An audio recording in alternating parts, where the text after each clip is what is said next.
Hello, and welcome to Bible Project Podcast. I'm your host today, Michelle Jones, back to wrap up our series on redemption. This is a new type of episode we've been trying out called a hyperlink episode. In every series, we attempt to isolate and study a biblical theme. But it's important to remember that biblical themes are woven together throughout the story of the Bible like a symphony. Today, in this hyperlink episode, we'll listen to clips from previous series where the theme of redemption appears naturally in conversation.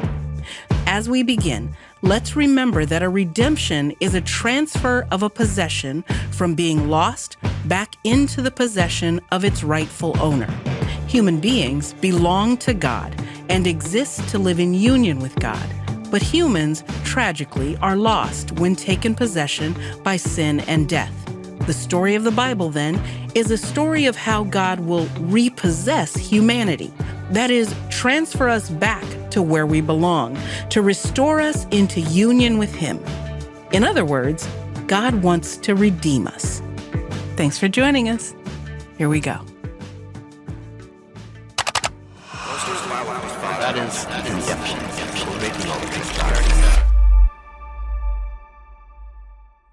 Our first clip is from our series on the Leviticus Scroll back in July of 2022.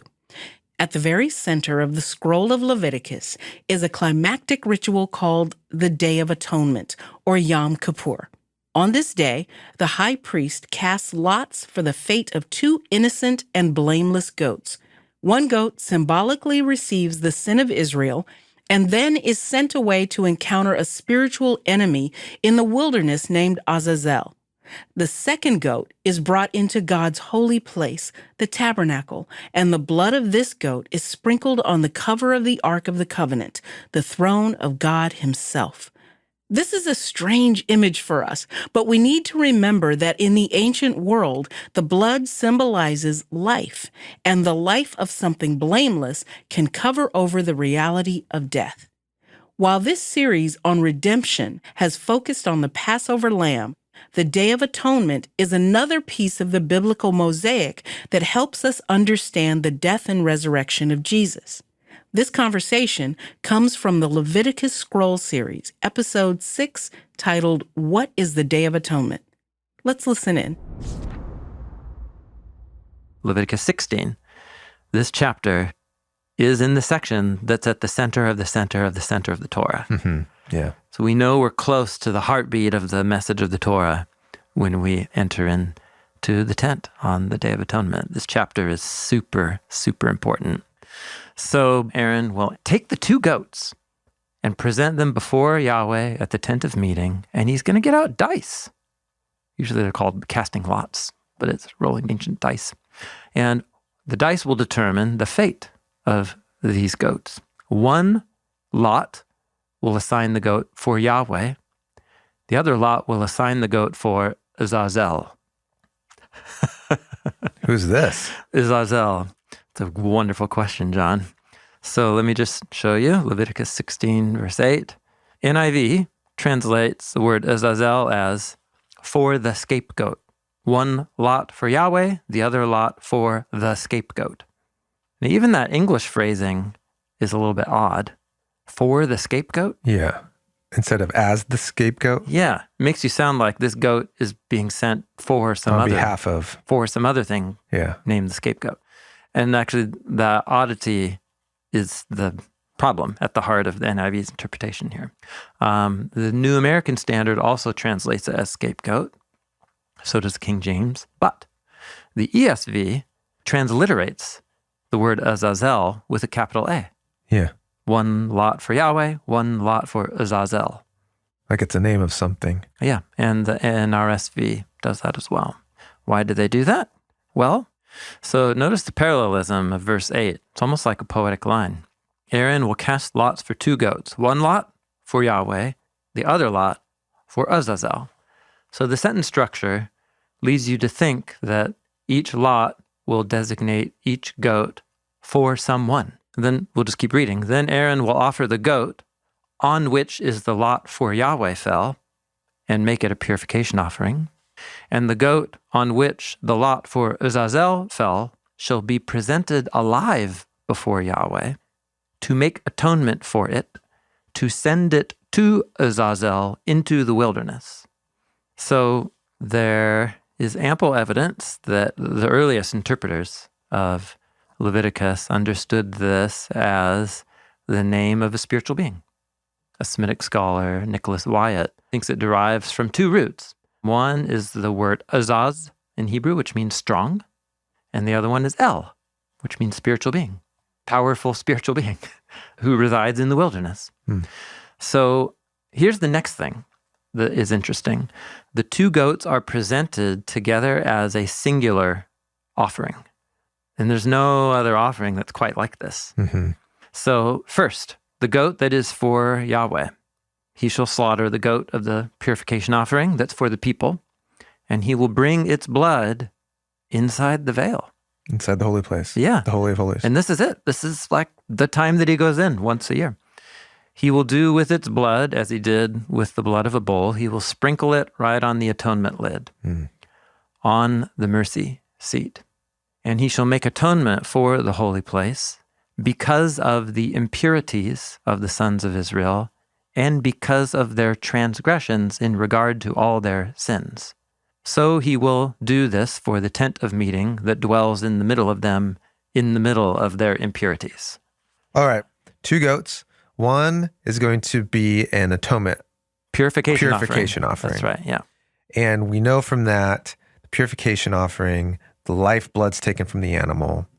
And the animal gave its life, even though it didn't deserve it because it didn't have blemish. So it's this idea of something without the moral failings that you had, even though its blemishes weren't about moral failings. They were a symbol of them. They were a symbol of them. Yeah. Is dying on your behalf. The blood is drained out. The life is in the blood. There's some sort of life power still in that blood. The priest sprinkles it on objects and on the space. And it's still hard for me to wrap my mind around, but it's this idea of our corruption, our moral failings isn't just something that screws with me and my relationship with maybe God or with others. It actually screws up with the whole environment. Vandalism or vandalism pollution. is the metaphor you've been using. Yeah. And that the lifeblood is this ritual kind of cleansing to kind of clear the air, clean the slate. Yeah. But also because of the transgressions in regard to their sins. There's 2 reasons given here in Leviticus 16:16.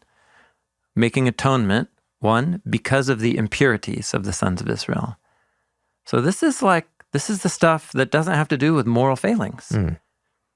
Impurities just means like being impure, what we just talked about. Being ritually impure. And it's as if those ritual impurities of skin disease and of touching dead bodies and of leaking reproductive fluids. And these are all symbols, fluids and substances that are associated with death or the loss of life.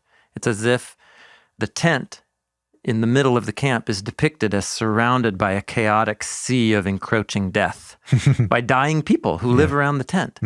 And those are constantly breaking at the shore, as it were, and spattering up little bits of impurity over the tent curtains and like slowly vandalizing. So that's one image. Okay.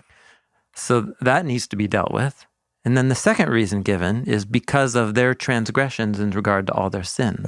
Their moral impurities. And that's also polluting? Is also polluting. Okay. And so the singular act of atonement, it's dealing with both. And we're back to our conversation many episodes ago. The atonement is used in 2 ways.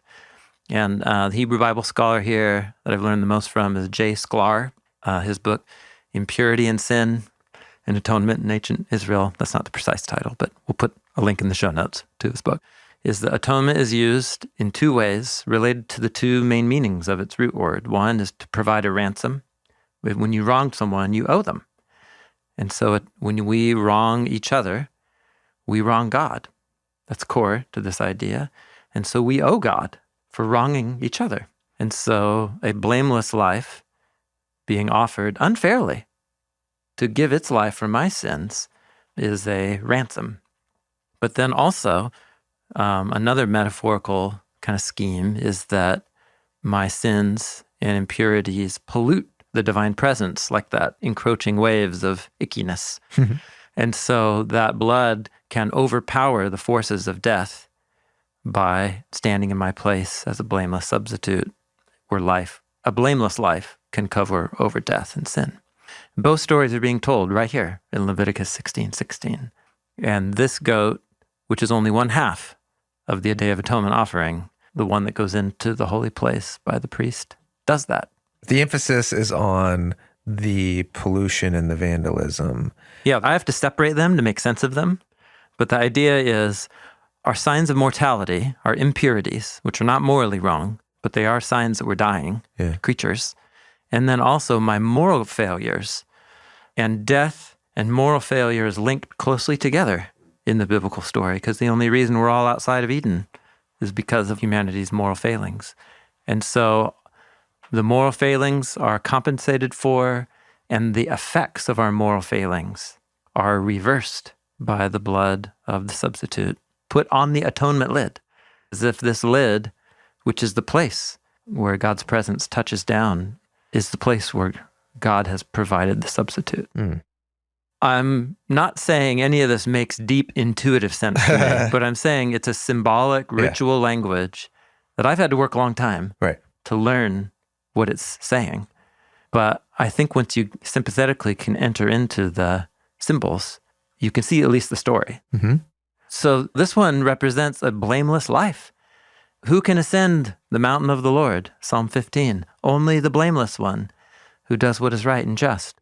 So this animal unfairly dies for the sins of the non-blameless and carries in its life to cover over the effects of Israel's sins that have polluted the most holy place. That's the symbolism here. All right.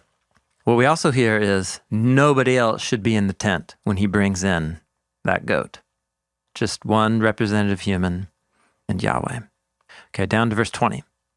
So then he comes out, and when he finishes atoning for the holy place and for the tent of meeting and for the altar, because he actually sprinkles blood on all those.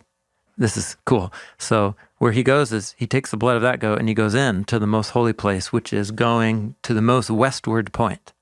The door is always facing east toward the sunrise. So you go in through the door that brings you into the courtyard. You go past the altar. You go in the east door. So you're constantly going west. But what happens is he takes the blood in, and then he starts a journey from the western holy spot to go east. To sprinkle the blood. Yeah. And he's sprinkling at each key point on his eastward exile from the holy place. Adam and Eve are exiled at the east side of the garden. Cain is exiled east of Eden. The Babylonians go east. So it's as if the high priest is following the eastward exile of humanity from the early chapters of Genesis, sprinkling blood at every exile along the way. So then he comes out, and he comes to that goat that's alive, and he puts the two hands, and he presses them down on the head of that goat that's alive. And he confesses over it all the iniquities of the sons of Israel, all their transgressions and all their sins. He will place them on the head of the goat. Now there's good symbolic language for you. Put the sin on the goat. Yeah, somehow. Then what he does is send it into the wilderness by the hand of a man of my time, a man of the time, a man of appointing. Someone will send him out. And that goat will carry upon itself the iniquities of Israel to a land that is cut off. And he will send the goat into the wilderness. So the sins are exiled. Yeah, so the Holy of Holies represents like the Eden tree of life center. And the one goat goes in there.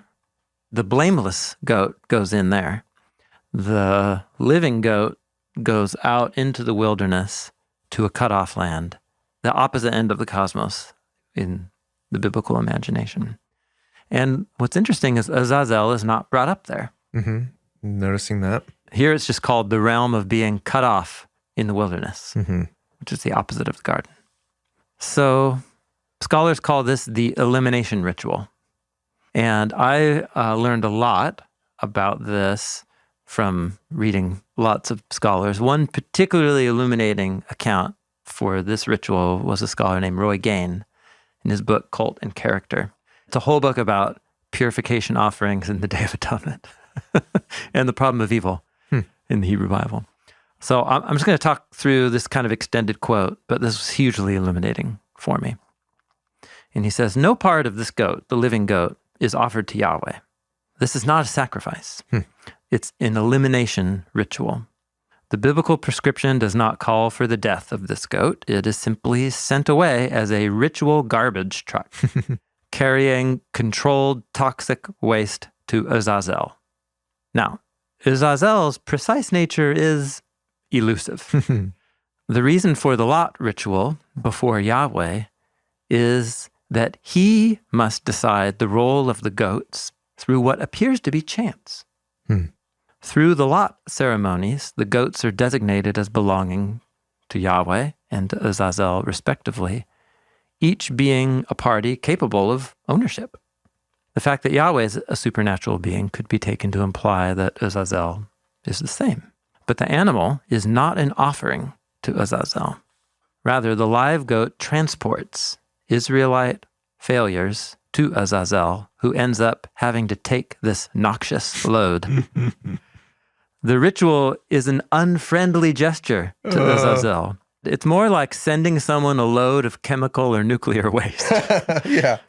Because it's Yahweh who commands the priest to perform the ritual, it appears that Azazel is his enemy. It's likely, therefore, that Azazel is some kind of spiritual being, that his presence in the desert regions is the extreme opposite of God's holy presence in the Holy of Holies. However, the nature of Azazel's personality is not revealed in Leviticus, likely to avoid the danger that some might be tempted to honor him. This is the snake. It's a name for the snake. And so that evil one is the architect behind why we're all outside of Eden. So once a year, we send him a load of BS in a paper bag on fire, right? And we send it out, send it back where it came from. And ring the doorbell. It's the elimination ritual. It's so illuminating. And both goats together, remember, are a singular purification offering. How do you get that both goats are a singular? When he said, take 2 special goats for a singular purification offering. Okay. So one is the blameless one who goes in and gives its life for sinful people, and its blameless life ransoms them from death and also purifies the pollution of their iniquities. And then the other goat represents Yahweh's desire to do away with the effects of sin and evil once and for all by sending the load of waste back to the one who brought it into the world in the first place. This is the core of the Day of Atonement. It's remarkable. Yeah. So Jesus is talked about in terms of being an atoning sacrifice. He talked about his own coming death as an atoning sacrifice. Yes. What's interesting about Jesus is he is bringing together all of the mosaic tiles of depicting God's victory over the evil one and his dealing with the consequences of human sin, and he's merged them all together. So important passages here for Jesus are like Mark 10:45, where after 2 disciples come and say, hey, Jesus, when you're enthroned as the king of the universe, could we sit at your right and left hands? And Jesus says, you have no idea what you're asking for. Are you going to be able to be baptized, go through the waters that I'm going to have to go through? That's suggestive of Purification. Yep. The kings of our world, he says, love to become lords over people. They love to have authority. Yeah. But here in this crew, the one who is great becomes the servant. Whoever wants to be first must become the servant of all, for even the son of Adam, son of humanity, didn't come to be served, but to become a servant and to give his life as a lutron, ransom for many. Atonement? Yeah, a sacrificed atonement that ransoms someone from death. Yeah. The word atonement's not used. No, it's the word redemption. Yeah, it's to purchase someone from a state of slavery leading unto death. Yeah. But the point is here, he's activating the son of Daniel 7, the son of man. He's activating the suffering servant of Isaiah with this language. And he's activating the Exodus narrative of redemption from death through the death of the Passover lamb. That's Mark 10:45. Other key passages, I could go to any of the Last Supper narratives, but Jesus chooses Passover. I'll go to Luke 22's account of the Last Supper. But Jesus chooses the weekend of Passover to time his showdown with the powers in Jerusalem. In Luke's account, he says, I've desired to eat this Passover with you before I come. When he takes the bread, he says, this is my body given for you. Do this in remembrance of me. In the same way, he took the cup and he said, this cup which is poured out for y'all is the new covenant in my blood. Poured out versus sprinkled. That's interesting. Yeah, because remember, the blood would get taken from an animal, a purification offering.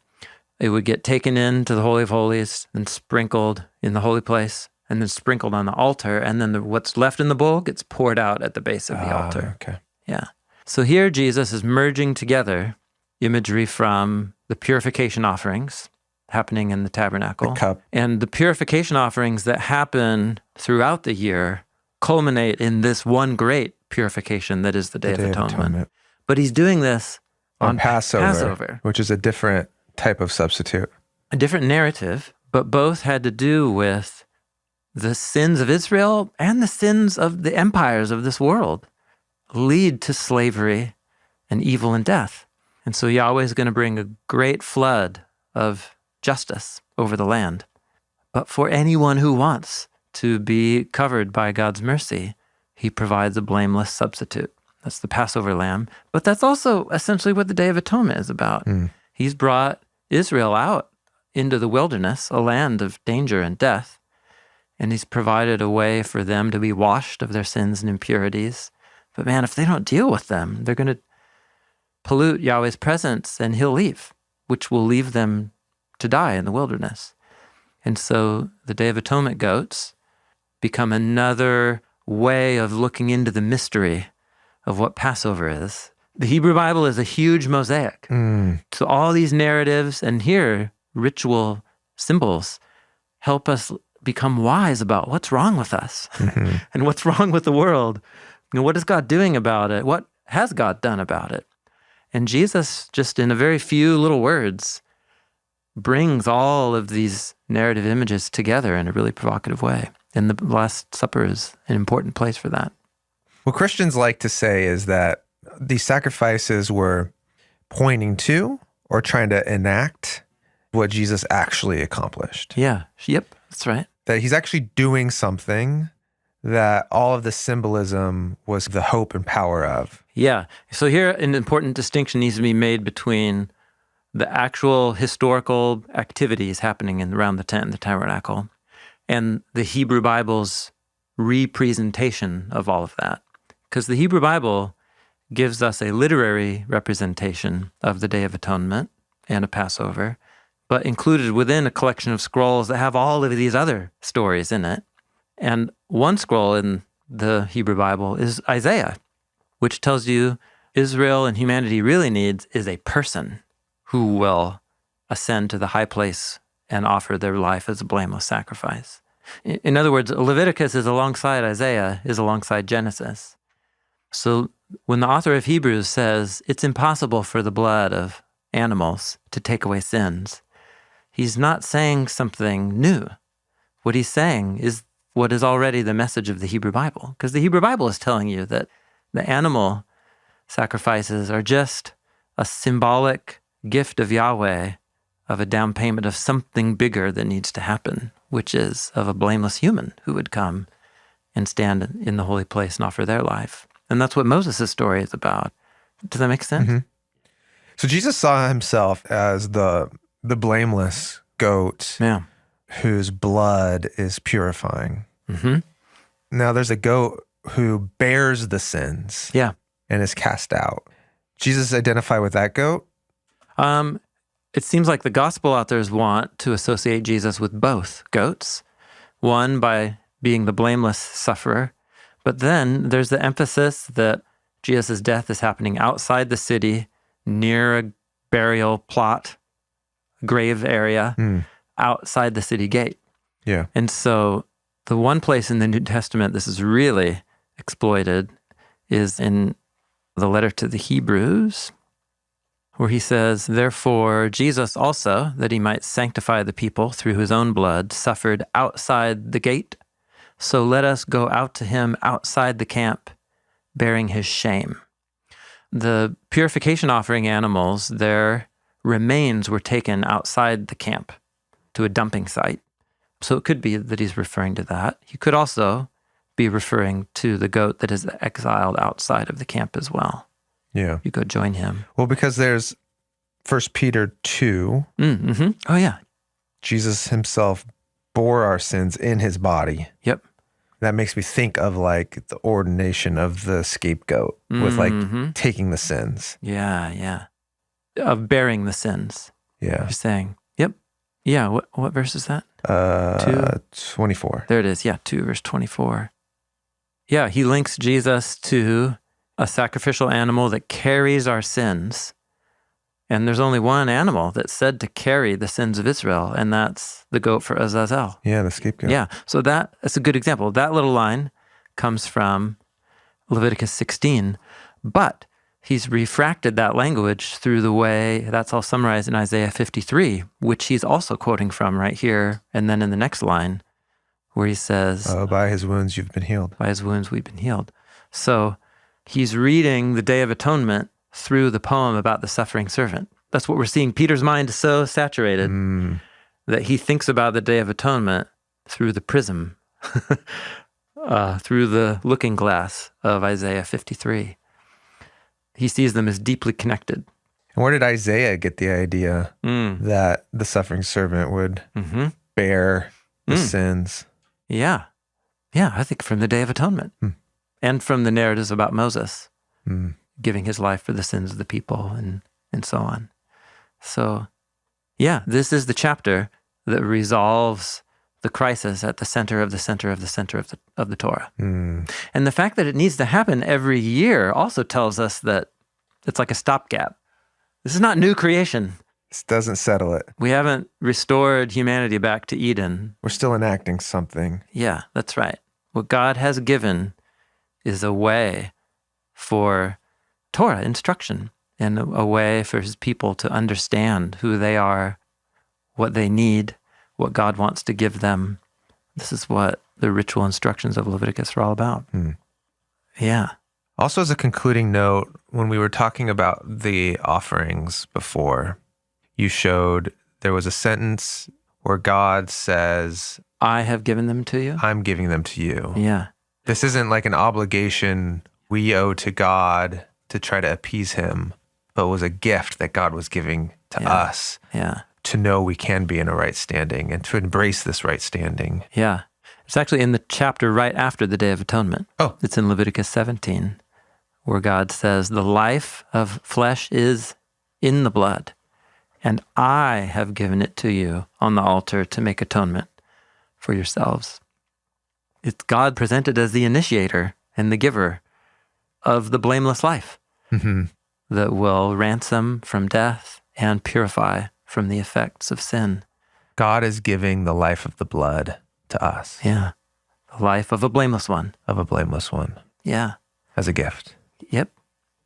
That is clearly how Jesus saw it, which is why he presented himself as the gift of God, as God's gift to a failed Israel and a failed humanity, which is, I think, why, the apostles and the apostle John among them, whoever penned the letters of John, and whichever apostle you think it is, the one that abandoned him in Gethsemane, or the one, John the elder, who's stuck around with Jesus' mom by the cross. But either way, John's takeaway from having seen Jesus die is the most simple, profound statement in the New Testament. God is love. And he demonstrated his love for us in this while we were, well, actually, I'm merging it now with Romans 5. While we were still sinner, the Messiah died for us. The atonement is a revelation of the love of God for Jesus and for the apostles. And I think here in Leviticus too. It just takes a little more work for us to get there.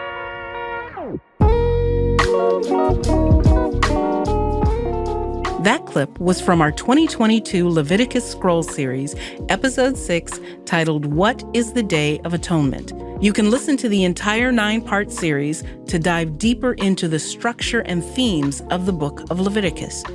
Now, let's add another theme to the mix. In a long series about how to read the Bible, Tim and Jon spend 6 episodes talking about how biblical poetry works. 30% of the Bible is poetry, full of metaphoric language.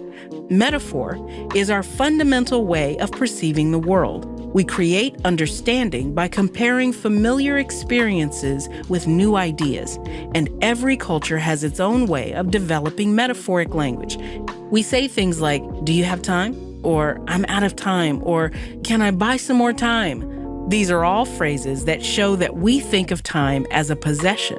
This clip is from the question and response episodes that conclude the discussion on biblical poetry. Does Paul think of time as a possession that needs to be purchased? Let's listen in. Hi, Jon and Tim. I'm Chris Powers from Carbondale, Illinois. You talked about the metaphor of time as a possession and used it as an example of a modern metaphor. Then you said that the Bible doesn't view time in this way. However, in Psalm 31:15, David says, "My times are in your hand." And in Ephesians 5:16, Paul writes that we should redeem the time. Don't these phrases suggest that both David and Paul view time figuratively as a tangible and valuable possession? Thanks so much. God bless. Yeah, that's good. This was actually a little detail in our conversation about metaphor schemes. Yeah. Time as a possession. Yeah, how much had you thought about that before you mentioned it in the podcast? Like not at all. Yeah, it seemed like kind of just a Yeah, it was kind of afterthought kind of thing. However, though, I do think biblical authors' conception of time is fundamentally different.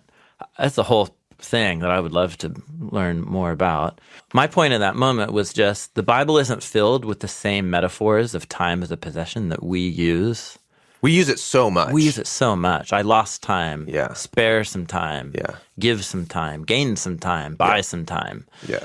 And the biblical authors don't use that kind of vocabulary. However, Chris, you identified 2 interesting texts. One, right, in Psalm 31, "My times are in your hand," David says to God. Mm-hmm. And then in Ephesians chapter 5, Paul talks about redeeming the time.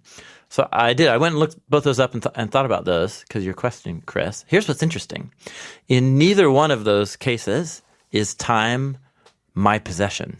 So in Psalm 31, David's whole point is, my time belongs to you. My time belongs to God. Yeah. So time isn't my possession. It's God's possession. It's something God has and that he providentially, orchestrates and cares So for. you could say, "I'm saving time for God."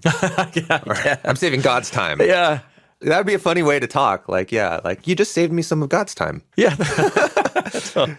And even in Ephesians chapter 5, time, when it says redeem the time, it's not because time is mine, it's because time is evil. What he says is redeeming the time because the days are evil.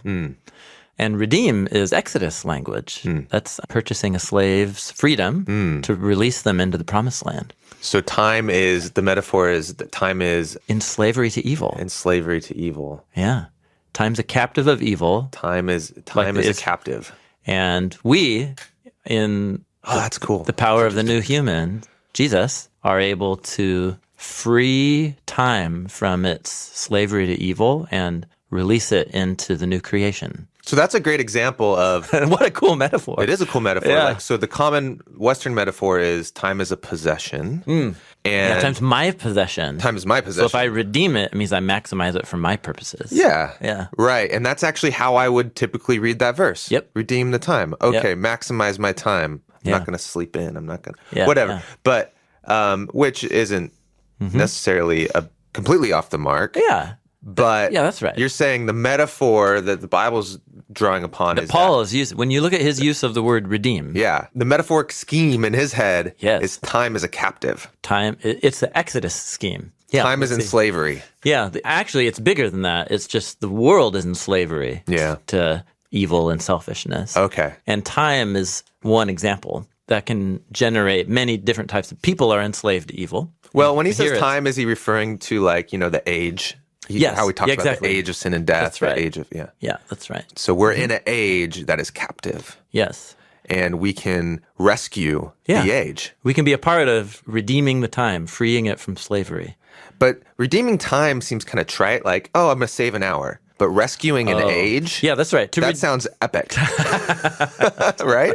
Yeah. Again, so our English word redeem has become bland from its biblical meaning. So think purchase or rescue. Yeah. And purchase in terms of purchase something that's enslaved so that you can free it. But he's not talking about like, organize your calendar better. That's not Paul's point. No. Oh, no, totally not. His point is like that we live in an era that is enslaved to evil. Yeah. And we can be a part of Here, rescuing totally this era. Yeah, and actually it's the crowning It's like a battle cry. It's a crowning statement of a whole series of metaphors in Ephesians 5 where he talks about you were formerly dark, but now you are light in the Lord. So that's Genesis 1. And then he talks about the fruit of the light. So all of a sudden the light grows fruit. There's like a mixing metaphors now. Yeah, and what's the fruit of the light? Goodness, righteousness, truth, new humanity. Yeah. And then he says, don't participate in the unfruitful actions of the dark. Rather, shine light on them. Wow. So light is this type of tree that grows fruit. Yeah. Dark is this kind of thing that grows unfruit. Yeah, totally. And then he says, for this reason, it says, he quotes a hymn that they sing in the church, wake up, O sleeper, rise from the dead, and Messiah will shine on you. So now dark is associated with death, and light associated with resurrection and new creation. This is all so saturated in metaphors. Yeah, and this is very typical for Paul. His mind is steeped in the metaphors of the Hebrew Bible. And so he will mix them and combine them creatively. Yeah. This is the whole point we're making, is the early biblical narratives, especially Genesis, are the seedbed of the entire biblical metaphorical imagination. Light, dark, right? Death, life, fruit. This is all Genesis 1 through 3 imagery. So when he says, redeem the time for the days are evil, he's venturing into the Exodus narrative to talk about time as a captive to evil. Yeah, so you're participating in the redemption of creation. So he's not talking about, get more efficient with your calendar. Yeah. He's talking about Yeah. loving your neighbor as yourself. Right. And loving God. Living like you are ushering in a new era. Yeah, living as if you're in the new Garden of Eden. Yeah. Even though we're in the in-between time. Beautiful. Yeah, Chris Powers, thank you. Good question. Thanks, Chris.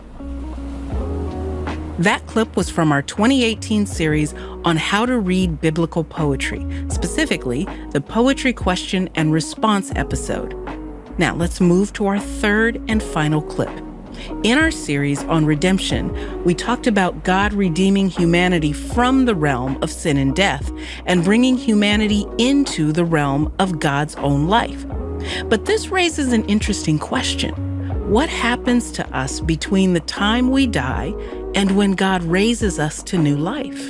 In 2017, Jon and Tim did a series on the Hebrew word nephesh, which in English gets translated as soul. In Hebrew thought, our nephesh simply means physical life, or the fact that we are a living being. When characters in the Bible talk about their nephesh, they typically mean their embodied existence that is sustained by God's own life. And while the biblical authors believe that your life, or your existence, can persist after your body is in the grave, there's a little discussion on what that type of life is. In this clip, Jon and Tim discuss what happens to our nephesh after we die. Can God redeem our nephesh from the grave? Here's Tim and Jon. So the reason why the biblical authors have a category for a you that survives after death, after your body gives out, it has to do with their deep conviction that God made this world good, that he loves it, and that he's committed to it. And he's committed to rescuing it so that it can be what he always meant it to be. And if that's the case, then within this biblical, right, Hebrew mindset, death cannot be the end of me. What the biblical authors refuse to speculate about is what is the me? What is the state and experience of the me after I die? And we've had these conversations before. It's just, there's virtually no vague. information. Yeah. The grave or being with the Lord. And so here we go.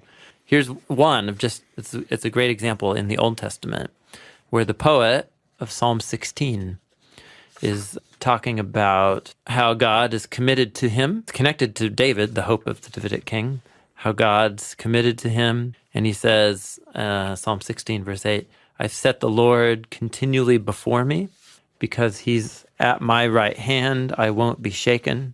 Therefore, my heart is glad. My glory rejoices. My flesh dwells securely. You won't abandon my nephesh to the grave or allow your Holy One to see the pit. You'll make known to me the path of life. So here's a sense of, you won't abandon my nephesh to the grave. So when I die... Isn't my body going to go to the grave? Yeah. So in that sense, my nephesh, my physical existence is, but there's another sense in which that can't be the end of the story if this God is who this God says he is. He's committed to redeeming his world and his people. And so here's the use of nephesh that does seem to be the you that isn't tied to your current mortal body, but is connected to the you that will be the immortal physical you. You've made known to me the path of life. There'll be a way through death to a physical existence on the other side. So this is not talking about afterlife. This is talking about when this nephesh, when this prototype of my nephesh gives out, the next version will be what you usher me into. So it's very important. This is not talking about the afterlife. Even in this use, we're not talking about an immortal, eternal soul. It's talking about my nephesh will take new form. So, I mean, he's going to die. But in another sense, he's able to say, you're not going to let my nephesh die. How do you know he's going to die? He knows he's going to die? Well, I think there's a sense of, I mean, it's just being human. You're going to die. The last line of the poem is, in your presence is fullness of joy. In your right hand are pleasures forever. It seems like what the poet's straining at here is that if God is truly committed to me and to this world, in this case to the line of David, then death can't be the end. There has to be a form of life, eternal life, physical existence that God still has in store. There's a similar sentiment in the conclusion of Psalm 73. There's just not that many, but that's the basic idea. There's this verse where it says, you will redeem my life from the grave. I think it's like, you will redeem my life from the grave. You will surely take me to yourself. Here it is, yeah. Psalm 49. Yeah. As for the wicked, death will be their shepherd. But God will redeem my nephesh. He'll redeem my nephesh from the grave, for he will take me. That's what it says. He will take me. So what does it mean for God to redeem, rescue a soul from the grave? And again, we think, into the pearly, through the pearly gates. Or something. To eternal bliss. Yeah. So think, I'm going home. So redeem is vocabulary from the Exodus story, rescue. So what does it mean to be rescued from the power of death? It doesn't mean that I'm trying to think, if you use the Exodus as an image, if you're enslaved in Egypt, you're saved out of slavery. And your status changes. And your status changes and you go into the promised land. Yeah. So here you're redeemed from having to die, and then your status changes so that you can be alive. Yeah. So there's a resurrection hope here. So, correct. That's where these are the bedrock, or to use a different metaphor, the seedbed. Right. And I'm not making this up. The Apostle Peter thought so too. This is the top of page 8. Psalm 16 was really important for the early Christians and how help them find language about Jesus. This is right after Peter is giving a message, and he quotes the section of Psalm 16 that we just read. And here's his commentary. He says, "Fellow Israelites, I tell you confidently, the patriarch David died. He was buried. His tomb's with us to this day. But he was a prophet, and he knew that God had promised him on oath that he would place one of his seed, descendants, on the throne. Seeing what was to come, he spoke of the resurrection of the Messiah." In the quotes from the Psalm, that he was not abandoned to the realm of the dead, nor did his body see decay. God raised this Jesus to life, and we're all witnesses. So Peter looked at this hope that he saw in the Psalms of resurrection, and he said, look, that's what happened with Jesus. This poem wasn't talking about the afterlife. This poem was talking about the hope of God rescuing someone into new physical existence. And it's not afterlife, it's more life. Yeah, totally. Yeah. Or what Sklar, N.T. Wright, he has a clever phrase, this fat book on the resurrection, he called it life after death. So in other words, life after death. Life after resurrection death. Life after death. I'm so confused. Well, because by definition, if I die, if my body gives out, the hope and the trust is that what happened to Jesus will happen to me. But most likely there's going to be a time gap. Yeah. Like there has been for many followers of Jesus. So where are those people? Life after life. What is the afterlife existence of those? And it's we have no idea. It's very obscure. Here we go in the Old Testament. Yeah. It's just there's nothing. He will take me. Yeah. And then what we know is that death won't be the end. You've redeemed me from the power of the grave. And so if that's afterlife, if that's life after death, then what the resurrection is really the life after that. Life after death. The life after life after death. And then Paul, right, in those handful of passages, too, and then once with Jesus, right to the guy next to him on the cross, "Today you'll be with me in paradise." Yeah, that's the afterlife. To be absent from the body is to be present with the Lord. So that's life after death, according to the New Testament, is to be with Jesus. Yeah. So we're all obsessed with what is life after death. That's right. And he writes clever turn of phrases to say we should be more obsessed with the life that comes after the life and after death. What the biblical authors are actually talking about is the life that comes after after life. Life after death. Come on, that's clever. You get this clever. Yeah. So we should stop talking about the afterlife. We should start talking about the life after. Yeah, that's right. There's life after life. Yeah, that's right. Life after. Yeah. That was from our 2017 Nefesh Soul series, episode 3, titled What Happens After We Die. Check out our podcast archives to listen to the entire series. Well, that's it for today's episode. I hope you enjoyed listening to this hyperlink edition of Redemption. You can find links for the full episodes we sampled in the show notes. Keep an eye out for an upcoming theme video on redemption, along with a collection of resources for deeper study. You can find everything on our app or at BibleProject.com. I'm Michelle Jones, and there's a whole team of people working to bring this podcast to life every week. For a full list of who's involved, check out the show credits on the episode description. Bible Project is a crowd-funded project. We exist to help people experience the Bible as a unified story that leads to Jesus. Everything we make is free because of the generous support of thousands of people just like you. Thanks for being a part of this with us. Hey, my name is Zach Temez, and I'm from Bourbonnais, Illinois. Hi, my name is Janie, and I'm from Sisters, Oregon. I first heard about Bible Project when I was in seminary years ago. I first heard about the Bible Project from my dad. I get to work with college students experiencing Scripture for the first time in their life in a real way, and I get to point out the Bible Project as a great resource for them as they begin to understand the story of their life as part of a kingdom narrative. My favorite thing about Bible Project is that it reaches in to this right brain world that we've got and help teaches the truth of Scriptures. We believe the Bible is a unified story that leads to Jesus. Bible Project is a nonprofit funded by people like me. Find free videos, articles, podcasts, classes, and more on the Bible Project app and at BibleProject.com.